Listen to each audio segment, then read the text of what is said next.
Hello YouTube, welcome to Bub's World. I'm your host Bub, and today we're going to be looking at some comics that I picked up at the Music City Multicon. So let's see how I did.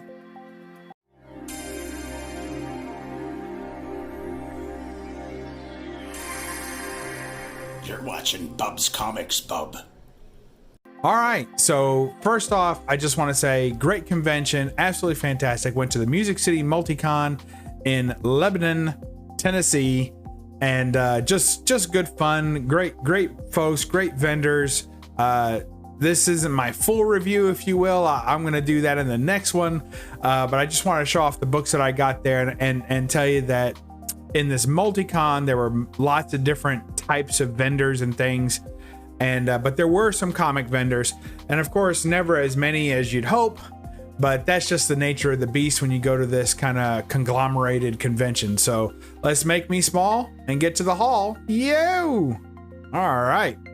So basically what happened was I'm holding tight because this coming weekend I have a big convention in Dallas. I'm going to Collectors Summit in Dallas. It's a big deal. It's an expensive con. There's going to be it's a whale auction. Let's be honest, it's a whale auction. It's what it is.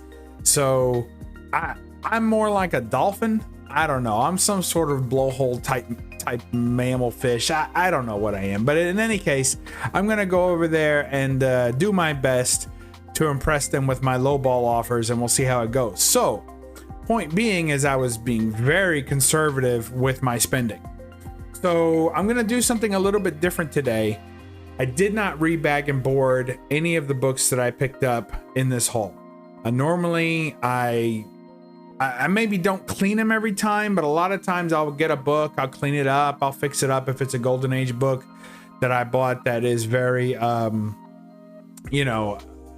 any kind of damage to it or anything that can be cleaned and fixed up. I'll do that. I'll clean it up, I'll put it in a fresh bag and board, and I'll present it for you all.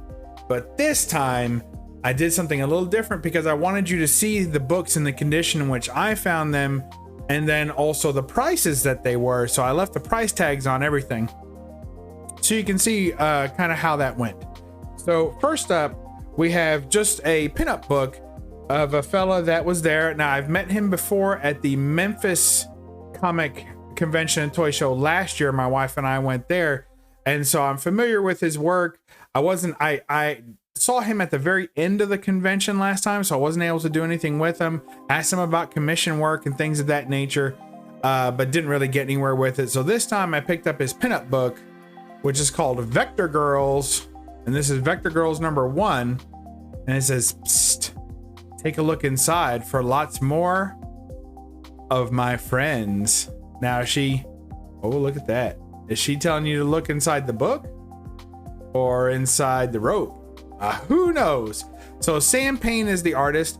I'm actually going to open this up for you all so you can take a look. Now, I just said I was going to leave the prices on. This didn't have a price on it. It was only $25, which I thought was super reasonable for this thick of a book. And often when it's a book this size, I mean, look at the thickness on that. It's kind of like a trade.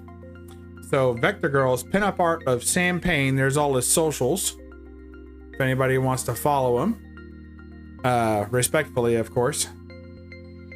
And he just takes, I don't want to say typical, but if you're into pinup art, it is kind of typical that people take various common characters that are in pop culture or in comics or whatever, or cartoons, and then they do multiple type things. So there's a nice Storm. Some more good stuff there. Looks like Naughty and Nice, maybe. Mortal Kombat. Street Fighter. There's a beautiful, that's one of my favorites. Scarlet Witch as the Bewitched. Don't know that I know that one, but I feel like I should. Oop, can't show that one. I mean, it was not too bad. There's the cover. Hello Nurse with Jessica Rabbit as Nurse. Can't show that one. I mean, it's not that you can't show them at all, but They're a bit much. All right, darling Diana, Princess of the Rodeo. I like that. Let's see if we can get you up close on that one. I like it. And then it continues on as such. I'll just thumb through it a little bit so you can kind of get an idea. Some great stuff there. Look, Cherry Pop Tart, Rogue. I mean, it's just fantastic stuff. Lilu. Anyway, you get the idea. Very cool. Thanks, Sam Payne. He signed it for me. Super nice guy. And he's going on my short list of commissions. So I'll be requesting a commission from him soon. I asked him how his list looked. He was like, He's like, you can message me and I'll get back with you. He said, my commissions are always open, which you don't really want to hear that. As a collector, you don't really want to hear that commissions are always open. You want to hear that they're open right now. Hurry on, get in line. But a lot of times when people say that commissions are always open, what they really mean is that they will take your money and you'll get your art when you get your art. So if anyone out there has had a similar experience getting commissions, put it in the comments below. If you've had a completely different experience with all your commissions, let me know. But my experience tells me that when someone says, I'm very busy, but go ahead and send me your request, then they'll usually take your money too. I'm not saying Sam's going to do that. I'm going to hit him up. I'm going to ask him, which is what I always tell people is prudent to ask people, how long did they respectfully, how long do you think this will take? I'm not in a rush. I'm not publishing this or there's no deadline, but how long do you think this will take considering your current workload and schedule and working times? And they'll give you a ballpark. And if you don't like that ballpark, if they say about 6 months or 6 weeks and that's too long for you, then say, please message me when you have more time and you can open up your commissions better. That's just my advice. All right, so let's get to some more comics in the haul. I'm excited about getting that from Sam Payne. By the way, here's our November. It is The Huntress is our November from Greg Kivak, I think. Link is below. He messaged me and said that the subscribers, that my subs will get 20% off their purchase. So the link is down below. I think it's 20% off purchase of 60 or more. And I think the calendars are about that price. So you should be able to get a whole full-size calendar for that. So very cool. So check that out. Links below. All right. So here's first book I picked up. Amazing Spider-Man number 55. This is the second print, the red variant. I believe the original one is white. And then second is red and third is blue, maybe? So this was just in a regular bag and board, and so nothing special there. $3. This was one of those booths where I'm picking through the booth and the dealer is telling me all the reasons why he doesn't know the price of things, but these had prices on them. So I appreciated that because there were somebody else's books and he's kind of halfway selling them for him. The guy was walking around. It's just the way it is at convention, folks. So I picked up this book. And I also picked up this very early LB Cole. Look at that. Say early, as if to just say that it's Golden Age. It's not one of LB Cole's earliest works for sure. But it is Super Cat number 57, Star Comics. Very cool, LB Cole. And he didn't do too many funny animal books. So to get a nice example of some funny animal stuff is pretty cool. And it's got 2 date stamps. You all know I like those a lot. So there's a nice December 31st.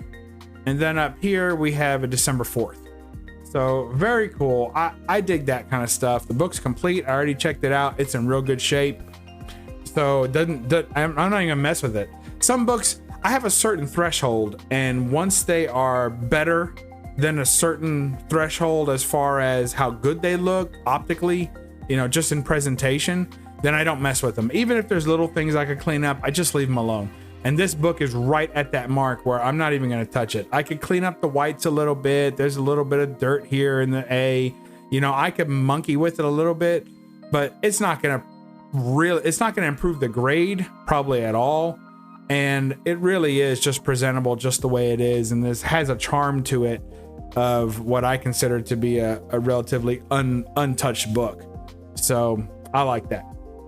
So the guy had 40 on this. He had $3 on that. So I don't know if you all are aware, but this book definitely sells for more than $3 most places. Most of the time I see it, it's anywhere around 25 bucks. Usually it's like 20 to 30 bucks.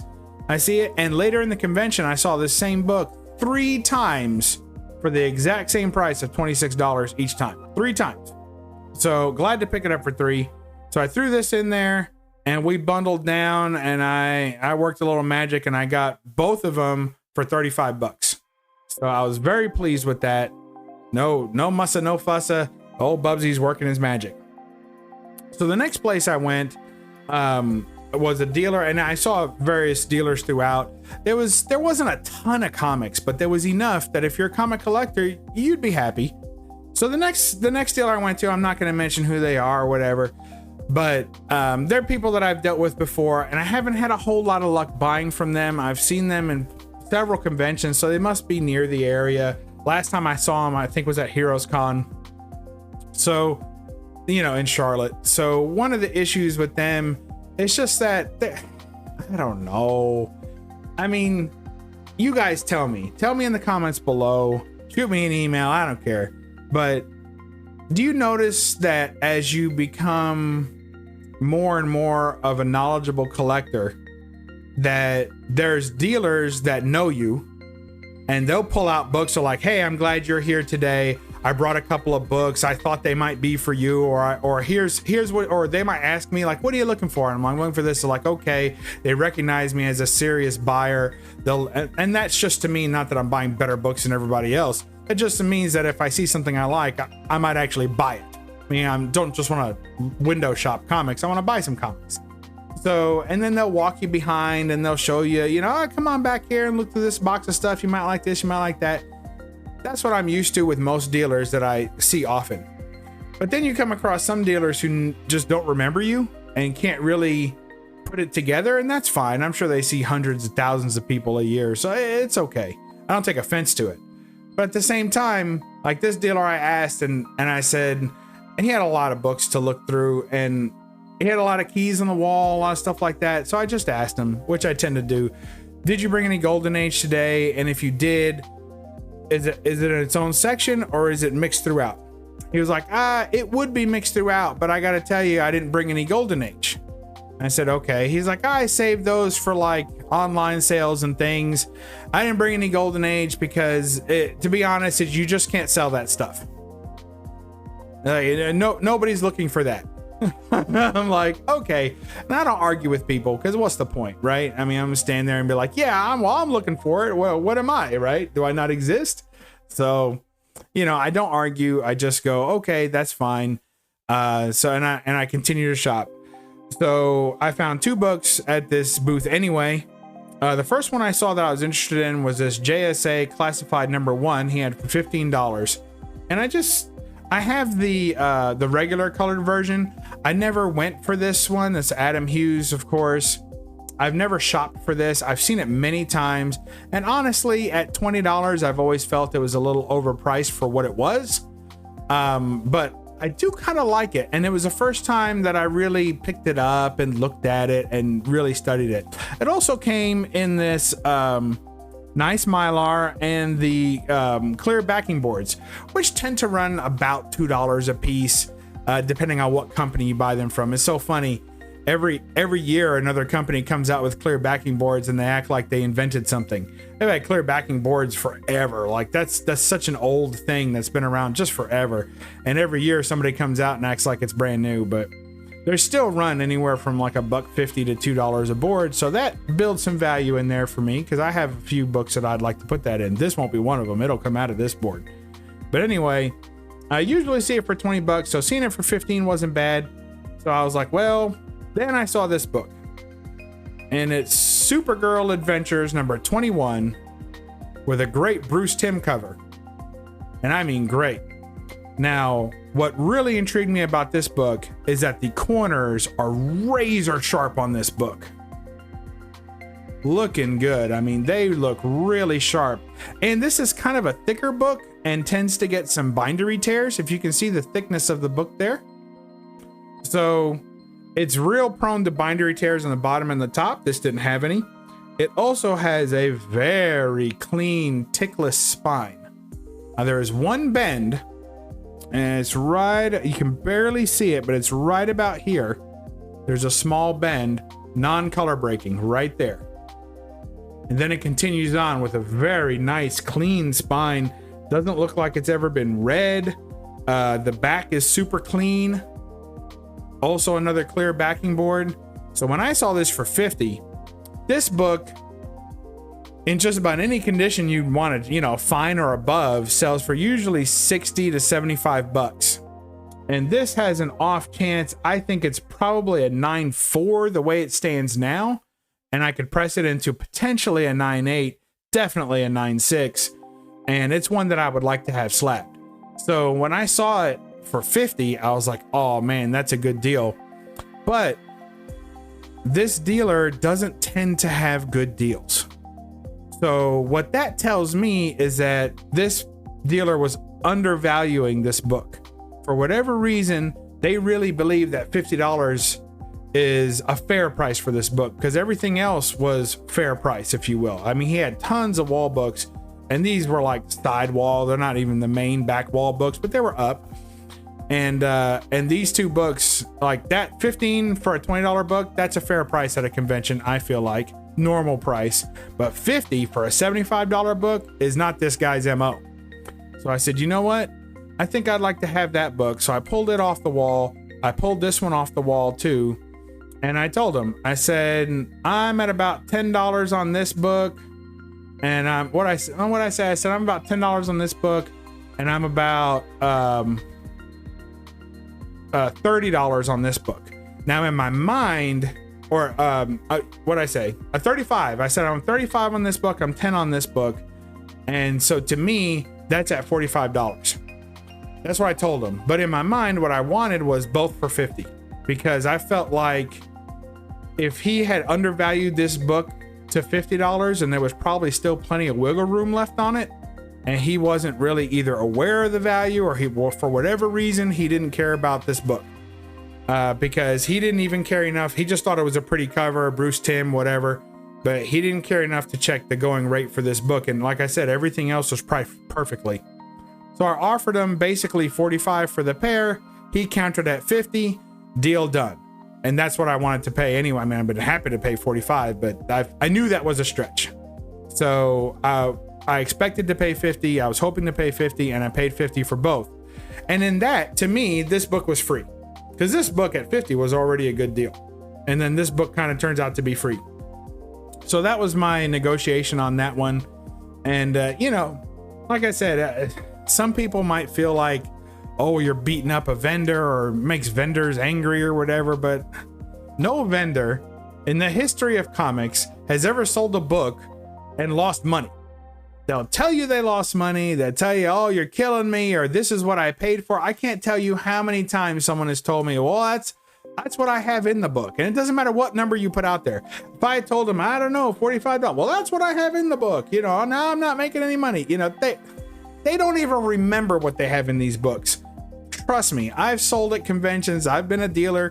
I can tell you that it's very difficult to keep in your head. I'm not saying that you don't have better records somewhere else, but to keep in your head how much you spend on all these books is really tough to do. And you're standing there at a convention, all you know is that the price you put on there pads your profit. That's all you know, is that you know you paid less than this, and then it's just a matter of how much less. So this could have been a book he got in a big group. Maybe to him it was worth $1, whatever he had in it, so he was willing to give it at that price. I'm willing to buy it at that price, but I'd like to get that book thrown in while I'm at it. So I don't feel like I'm beating up dealers when I do that. I identified books that they, for whatever reason, didn't care about, which means that they probably didn't pay very much for them at all. And I'm having them pass a little of that savings on to me. Thank you. I'll be a shopper again, you know. So there you go. So that's the books I picked up.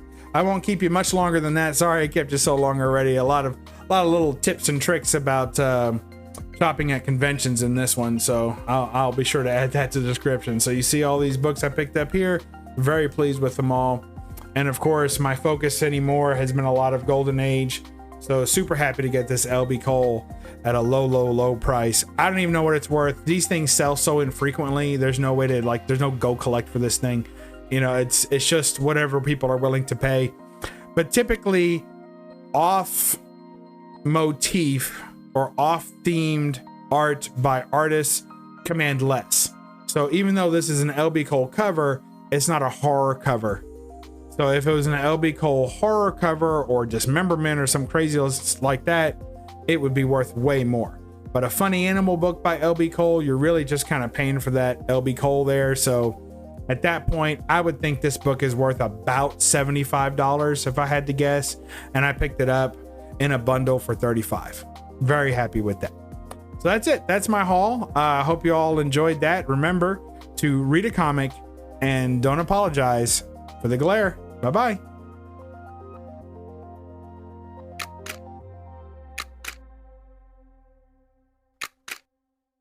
Now subscribe, you egg-sucking pieces of gutter trash. Now.